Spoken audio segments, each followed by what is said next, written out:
Айнур, сени бир сүйүнтөйүнчү, анткени бизде өзгөчө эпизод. Эмнеге? Эмне бүгүн бизде марапат күнү. Жок, бирок ал биздин шоубуздун таанымалдуулугу үчүн маанилүү. Анткени бизге ааламдын ар кайсы бурчунан көптөгөн меймандар келишти. Бирок ушул жактан гана келелик болчу. Чын эле бизге Австралиядан, Түндүк жана Түштүк Америкадан, Евразиядан меймандар келишкен. Бүгүн болсо бизге Африкадан келген мейман менен баарлашуу бактысы арзыптыр. Бизде бүгүн мейманда Марокко королдугунун Казакстандагы элчиси Мухаммед Рашид Манино. Саламатсызбы, урматтуу Манино мырза, кош келиңиз.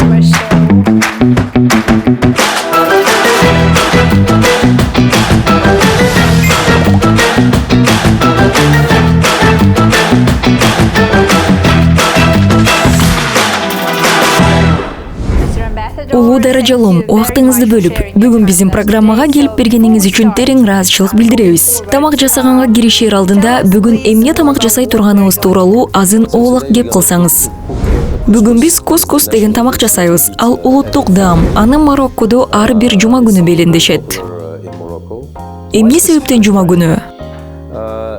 Салтка ылайык биз аны менен жума намаздан кийин тамактанабыз. Убакытты бирге өткөрүп, кускус тамагынын даам сызуу үчүн үйгө бардык мүчөлөр чогулушат. Агалар, эжелер, балдар, эне ата. Тамакка кандай ингредиенттер керек болот? Уйдун сулп эти, кускус дааны, сабиз, кабачки, репа, кыркат, ашкабак, нокот, пияз, кызанак. Ушул ингредиенттердин баарын Казакстанда жеңил эле таап алса болот. Ооба, туура айтасыз. Бизде бул азыктарды бардык жактан табууга болот. Ал эми бул татымалдар тууралуу эмне дейсиз? Туз, калемпир, куркума, имбирь, анын баарын шорпосу үчүн колдонобуз. Анан дагы зире.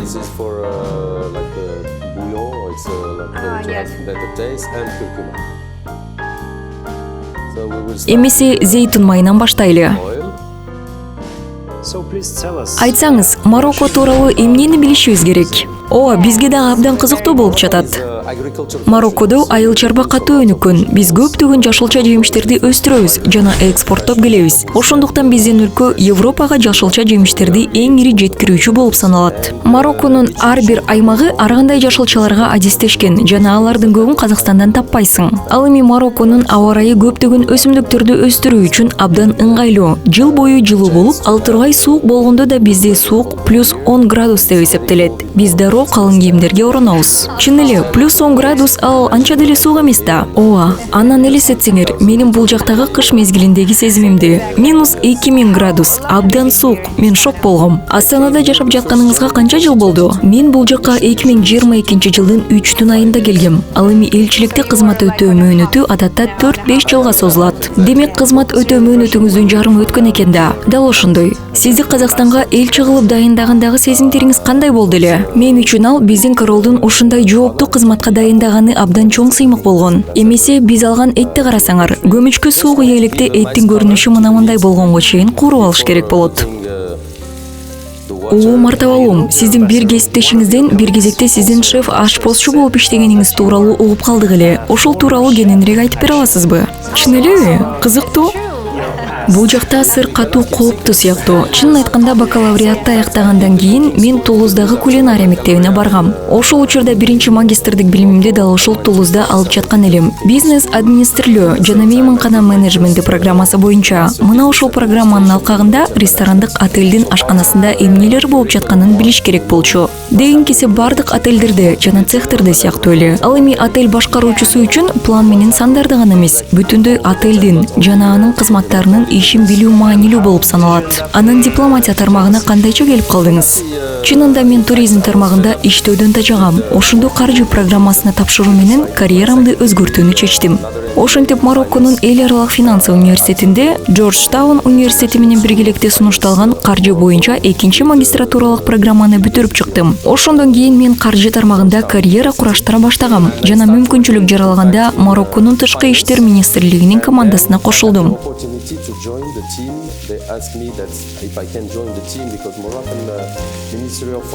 Кечиресиз, мен отту бир аз азайтып койсом кантет. Бар жайында. Кыскасы, андан кийин иш чөйрөмдү өзгөртүүгө дагы бир мүмкүнчүлүк жаралды. Ошондо мен башка нерсе менен алектенүү үчүн каржы тармагын таштап кеттим. Жашоодо мен ар дайым кырдаалды, абалды өзгөртүп турууга аракет кылып келем. Эгерде мен бир нерседен да жасам, ошол эле нерсени уланта берүүнү такыр эле каалабайм. Сиздин жолуңуз чындап эле абдан ырымдуу болуптур. Ишмердигиңизде көптөгөн бурулуштар жана өзгөрүүлөр орун алган экен. Абдан кызыктуу. Азыр болсо кесибиңиз кандай? Сиз үчүн элчи болуу деген эмнени билдирет? Мага баары жагат. Марокко менен Казакстандын ортосундагы мамилелер абдан бекем жана достук нугунда канатталган. Биз туризм тармагындагы көйгөйлөрдү чечүү жагында жакшы иш алып бардык. Мен өзүмдүн кесиптик билимимди эске алуу менен ага бөтөнчө көңүл бурам. Биринчиден, азыркы кезде Казакстандын жарандарына Мароккого кирүү үчүн визанын кереги жок. Биздин мамлекеттер бул маселе жагында макулдашууга жетишти. Эми болсо иш расмий түрдө ырасталууга гана тийиш. Мага белгилүү болгондой, туризм Марокконун экономикасында алдыңкы ролду ойнойт. Ал өлкөнүн ички дүң продуктысынын 7%га жакынын түзөт. Туура айтамбы? Дал ошондой. Жада калса 7%дан ашыгын түзөт. 2023 жылы туристтердин агымы 16 миллион адамга жеткен. Негизинен алар Европанын жашоочулары. Ал эми 2024 жылы 17 миллион турист болот деп турабыз. Биз шаарлар инфраструктураларын, инвестицияларды көп жумшайбыз. Анан дагы албетте туризм жана отелдерди өнүктүрүү тармактарына олуттуу карайбыз. Эми болсо көмөчкө пиязды кошобуз. Анан этти, пияз жана татымалдар менен бирге куурабыз. Туура айтамбы?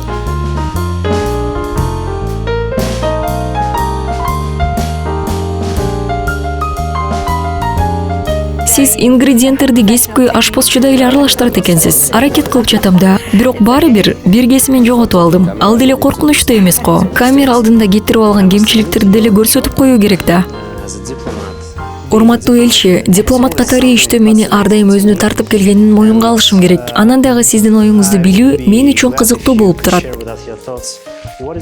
Сиздин оюңузча бул жумуштун эң кыйыны эмнеде? Балким бул мекенди сагынуу, үй бүлөнү сагынуубу? Албетте, бул иштин кыйынчылыгы үй бүлөдөн алыс жашаганың, апаңды, балдарыңды көрбөй калууда камтылган. Балдарымды жылына 2 жолу, апамды 1 жолу көрөм. Ал өтө эле кыйын болуп калат. Эми көмөчкө согушу керек.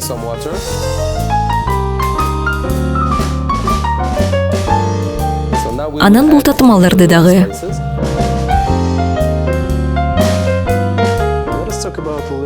Сизден соода өз ара катыш тууралуу сурасам дейм. Казакстан дүкөндөрүнүн Марокко азыктарын канчалык көп кездештиресиз?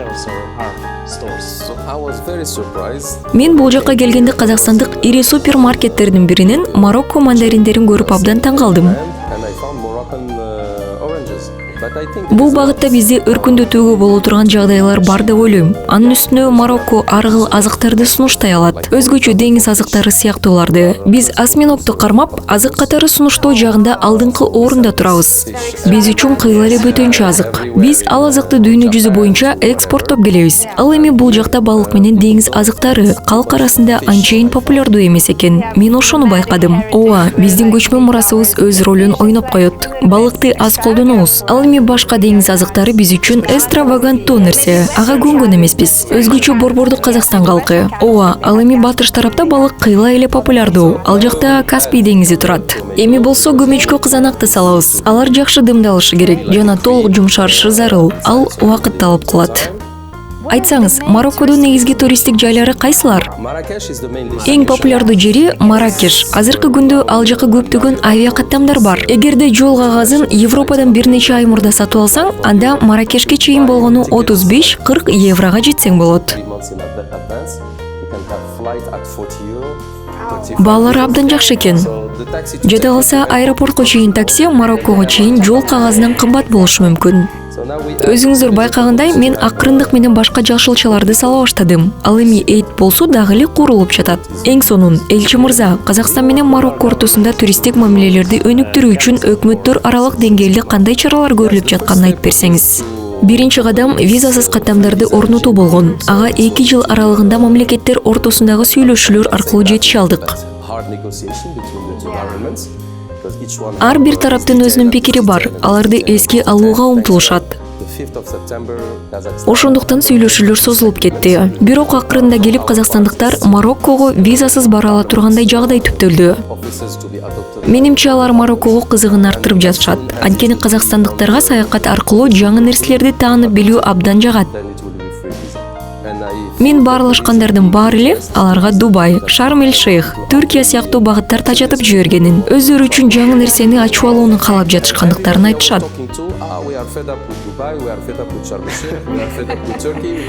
Ооба, жаңы бир нерсени. Анын үстүнө бизде марокколуктар менен көптөгөн жалпы жактарыбыз бар да, туурабы? Окшош салттар, динибизде окшош, ал дагы маанилүү болсо керек деп ойлойм. Бул жакка келгенден тартып Казакстандын улуттук ашканасынан даамсыздыңызбы? Жергиликтүү ашканага сүңгүп кирүүгө жетише алдыңызбы?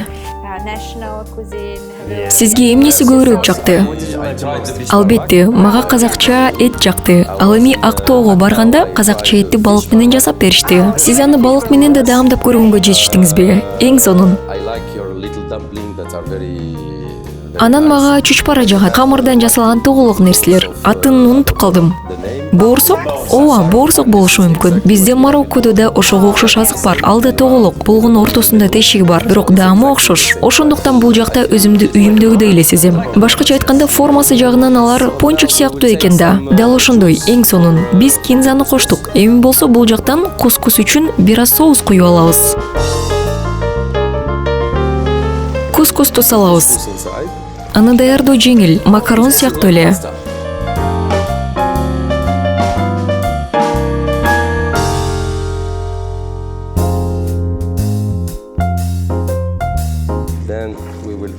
Нокотту салдык. Эми болсо 40 кат кетет. Мындай кылып. Дал ушул түрүндөбү? 40 катты кеспей туруп элеби? Ооба, биз аны кеспейбиз. Сиз баарын шамдага жасап жатасыз го? Кулинария мектебинде алган билимиңиз жардам берип жаткандай. Үйдө тамакты көп жасайсызбы? Ооба, көп эле жасайм. Досторуң менен, башка элчилер менен кездешкен кезде эң мыкты кечелер үйдө жасалган тамак менен ашканада өткөнү жакшы. Биз чогулуп алып тамак жасап баарлашабыз. Азыр биз жасап жаткандай эле. Туура айтасыз. Бир гана айырмачылыгы камералардын жоктугу. Албетте, кабачкини болсо биз эң акырында салабыз, анткени алар тез эле белем болуп калат. Элчи мырза, сизге Марокко тууралуу дагы бир суроо берсем болобу? Айнур экөөбүздү ошол тема абдан кызыктырып келет. Берген интервьюларыңыздын биринде Жашыл Марокко долбоорунун алкагында Марокко учурда гибриддик энергосистеманы курап жатат деп айттыңыз. Ошол тууралуу кененирээк айтып бере аласызбы? Мароккодо мунай же газ жок экенин силер деле уксаңыздар керек. Ошондон улам биз энергетикалык көз карандысыздыкка жетишүүгө аракет кылып келебиз. Биздин кайра жаралуучу энергия булактарына болгон кадамыбыз мындан 20 жыл мурун эле башталып, бүгүнкү күнгө карата электр энергиясынын 45% ашыгын күндүн жана шамалдын энергиясынан алабыз. Долбоордун алкагында ал көрсөткүчтү 75-85% жеткирүүнү көздөп жатабыз. Андан долбоорлордун дагы бир максатынан болуп, биз күндүзү пайдаланылбаган энергияны түнкүсүн колдонууга мүмкүн болгондой шарттарды түзөлү деп жатабыз. Биз аны суутек энергиясы деп атайбыз. Башкача айтканда, күндүз сууну суутек менен кычкылтекке бөлөбүз. Суутек кыйла таза отун болуп саналат жана ал кайра жаралуучу энергияны колдонуу менен өндүрүлгөндө зыяндуулугу жокко эсе болуп чыкты. Бөлүп чыгуунун натыйжасында суутекти суюк абалда алабыз. Демек аны сактоого да болот.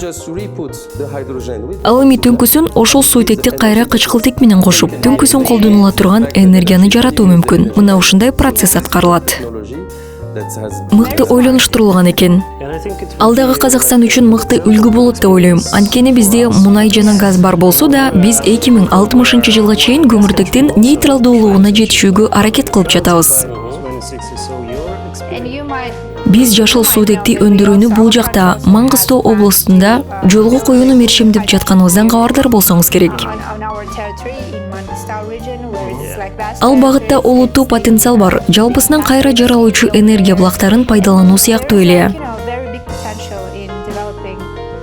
Казакстан менен Марокко бул багытта кызматташтыкты нукка сала алат деп ойлойсузбу? Биз азыркы кезде дал ошол энергиянын кайра жаралуучу булактары тармагында кызматташтыкты калыпка салып жатабыз. Индустриалдык деңгээлде. Марокко чет өлкөлүк өнөктөштөрү менен биргеликте жашыл суутек технологиясына бир нече миллиард доллар инвестициялаган. Бирок алардан тышкары дагы башка глобалдык маселелер бар. Аларды да чечүүнү каалайт элек. Мисалга алсак, алардын бири азык-түлүк коопсуздугу. Анткени калктын саны жыл сайын тездик менен өсүп жатат. Мисалы, Африкада азыр 800 миллионго жакын адам жашайт. 20 жылдан кийин бул көрсөткүч 1,5 миллиард адамга чейин жетет. Ошол элдин баарын кантип багыш керек деген суроо жаралат да. Ачык айтканда, климаттын өзгөрүүсү көптөгөн ресурстардын аркасында суу ресурстарынын абалын начарлатып келүүдө, суу таңсыктыгы орун алууда. Кыскасы, адамдар тамактанышы керек. Ресурстардын, тамак-аштын, жумуштун тартыштыгынан, айрым бир минималдуу шарттардын жана үй бүлөлөрү үчүн коопсуздуктун жетишсиздигинен улам иммиграция башталат. Ошондуктан Марокко ал маселеге азыртадан эле олуттуу көңүл буруп келет. Ири инвестициялар жер кыртышы үчүн атайын каралган жер семирткичтерди иштеп чыгууга багытталууда. Ооба, отту азайтып койгонуңузга рахмат. Биз суу сыяктуу табигый ресурстардын таңсыктыгы маселесин чечүү жагында сиздерден үйрөнүп, биргелешип иш алып барышыбыз керек. Казакстан бүтүндөй Борбордук Азиядагы суу тартыштыгы боюнча тынчсызданып келет. Буунун болжолдоолоруна ылайык 2030 жылга карата бул жакта дагы суу жетишпестиги маселеси жаралат экен. Силерге суу кантип жетпей калышын деле билбейм. Көчөңөрдө толтура кар жаткан кезде бийиктиктери дагы метрлеп өлчөнөт. Ал эми Мароккого бара турган болсоңор, кургап жаткан жер тилкелерин көрөсүңөр. Ошондо жер кыртышы абдан кургак экенин анык түшүнөсүңөр. Демек биз суу ресурстарын тескөөгө алуу, азык-түлүк коопсуздугу жана кайра калыбына келтирүү энергиясы тармагында кызматташа алат экенбиз да. Ооба, ошондой эле студенттер менен алмашуу жагында бир нече программа иш алып барат. Мен үчүн эң мыкты элчи чет өлкөдөн билим алганы келген студент. Ал ошол жакта билим алып жаткан 2-3 жыл аралыгында өз мамлекетинин өкүлү болуп саналат. Ал эми мекенине кайтып барганда билим алган өлкөсүнүн элчиси болуп калат. Жумушу жагынан кандайдыр бир долбоорлорго кездешип калганда, ал чет өлкөдө алган тажрыйбасын эсине салат дагы алган билимин колдонуп кетет. Эң жөнөкөй жана натыйжалуу ыкма. Менин көз карашымда Казакстан бул багытта эң мыкты иштерди аткарып келүүдө. Университеттердин саны озгонарымда өсүп жатат. Бул жакта бүтүндөй Борбордук Азиядан жана башка чет өлкөлөрдөн келген студенттер билим алышууда. Ошонун өзү Казакстандын келечектеги элчилерин тарбиялап чыгуунун эң натыйжалуу ыкмасы. Мына ушунун баарын 30 мүнөт аралыгында дымдалууга калтырып коебуз. Андан кийин тамак дээрлик даяр болуп калат. Дээрлик дагы бир кадамы барбы? Ооба, анын даамын чыгаруу үчүн кускуска зейтун майын кошуу керек болот. Жакшы, баары түшүнүктүү. Андан кийин гана тамакты тарта берсек болот. Кускус даярдалып жаткан кезде Марокконун ашканасы тууралуу бир нече кызыктуу фактыларга токтоло кетсем.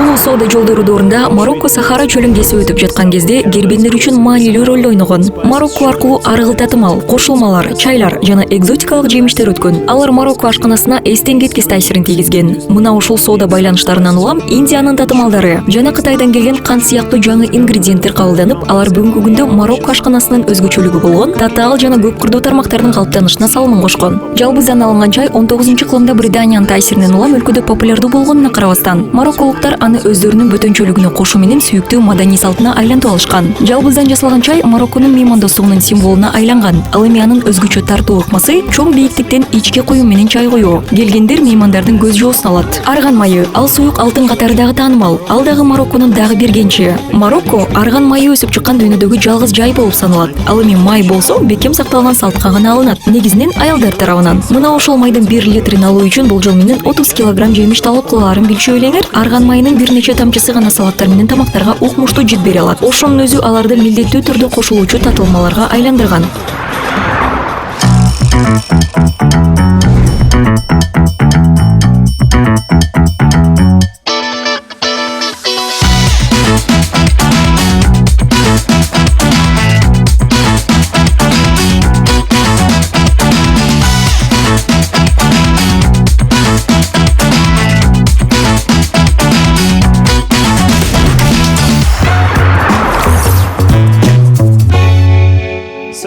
Эмесе биздин тамак толугу менен даяр болуп кооздолду. Элчи мырза, эми аны биздин көрүүчүлөргө тартууласаңыз болот.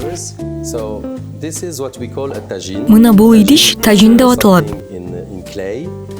Ал керамикадан жасалат, колдо аткарылган. Аны Марокко ашканасында көп колдонушат. Анткени бул идиште көпкө чейин дымдоого болот. Жана анын артынан тамак абдан даамдуу болот. Ал эми азыктардын пайдалуу касиеттери болсо, тамакты жай отто жасагандыктан сакталуу боюнча калат. Ошондой эле мына ушул сындуу конус түрдүү формасынан улам тамак узак убакыт аралыгында ысык боюнча кала берет.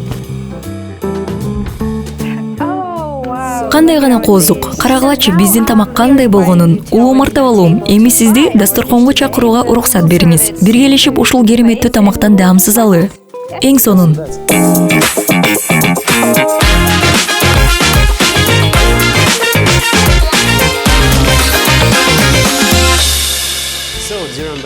Элчи мырза, Айнур, биз программабыздын эң даамдуу бөлүгүнө да жетип алдык. Мароккодо биз мархаба деп айтабыз. Ал өтүнөм дегенди эле билдирет. Тамагың артактуу болсун. Дәурен кандай экен? Чынында кускусту биринчи жолу жеп жатам. Абдан даамдуу экен. Сизге чоң рахмат. Тамактын текстурасы абдан назик, жумшак болду. Анан албетте даамдуу дагы. Ушул тамактын өзү силердин Мароккого барышыңарга жана тамактын өз мекени ошол жакта даамсызууга шарт ачат деп ишенем. Андан камсынабаңыз. Албетте, анын үстүнө визасы жок ыргакта бара ала турган болсок, аны ишке ашыруу кыйла эле жеңил болот. Сизге Казакстандык улуттук ашканасынан дагы тартуу кылсак деди элек. Бул чай ичүү үчүн арналган улуттук таттуулар менен чүйгүн даамдар. Ал эми бул пирог таруудан жасалган. Таруу казактын сүйүктүү шириндиги болуп саналат. Бул колдо иштетилип чыккан куурулган таруу. Бул болсо сиз жогоруда сөз кылган поорсуктор. Ооба, бизде дагы дал ушундайлар. Болгон ортосунда тешиги бар. Биз аны сфинч деп айтабыз. Бири-бирине абдан окшош экен. Даамы дагы ошондой эле. Десерт абдан даамдуу экен. Тарууну бул жакта бардык дүкөндөн эле сатып алса болобу? Ооба, албетте. Элчи мырза, коштошоор алдында программабыздын атынан кичинекей белек тартуу кылууга уруксат этиңиз. Булар биздин улуттук шериндиктер. Керемет, мен салмагымды көбөйтсүн деп жатасыздарбы? Жок, кандай деле эмес. Сизге дагы бир ирет рахмат, урматтуу элчи мырза. Мейманга чакырганыңыздарга рахмат. Убакыт бөлүп келгениңизге, көрүүчүлөрүбүз менен ушул укмуштуу рецепт менен бөлүшкөнүңүзгө ыраазычылык билдиребиз. Ушуну менен программабыз соңуна жетти. Программанын чыгарылыштарын өткөрүп жибербөө үчүн бизге Селфи телеканалынын социалдык баракчалары аркылуу көз салып туруңуздар. Көрүшкөнчө.